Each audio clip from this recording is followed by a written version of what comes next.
Kasama rin po ang free dental services sa mga tinangkilik ng mga kababayan natin sa tahanan ng Bagong Pag-asa sa Camp Karingal. Let us all watch this. Base sa data ng Department of Health, as per year 2021, 92.4% ng mga Pilipino ang may tooth decay o dental caries at 78% ang may gum diseases.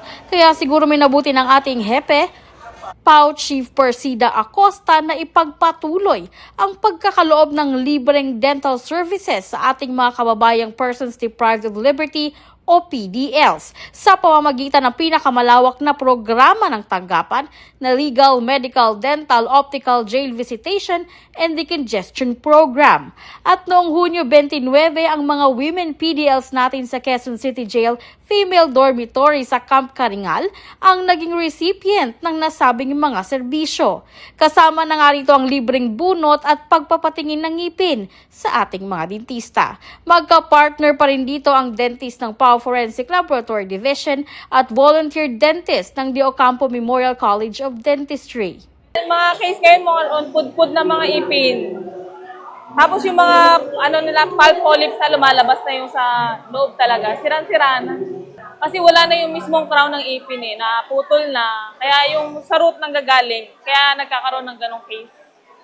Usually yung mga yan, yung hygiene talaga. Yung paglilinis, pagtututbrush. Yan. Tapos yung mga naninigarilyo. Kaya ganun yung nangyayari sa ipin nila. Madaling kapitan ng bakterya, mga dumi. Pwede pa rin kayang bunutan kung may pre-existing condition ang isang pasyente, tulad na lamang ng mga may diabetes. Kailangan yung history tsaka yung medical condition ng patient. Number 1 yun. Pag diabetic, binaano namin sa medical muna kung pwede na siyang bunutan para safe, para hindi duguin. Tapos minomonitor namin yung mga iniinom na gamot kapag pwede. Pag hindi, like yung mga blood thinner, hindi pwede agad bunutan. So, medical muna sila.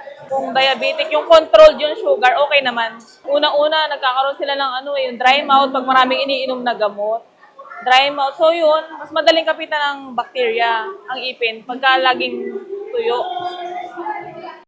Narito naman ang payo ni Doc Jessica para sa mga bagong binunutan ng ngipin.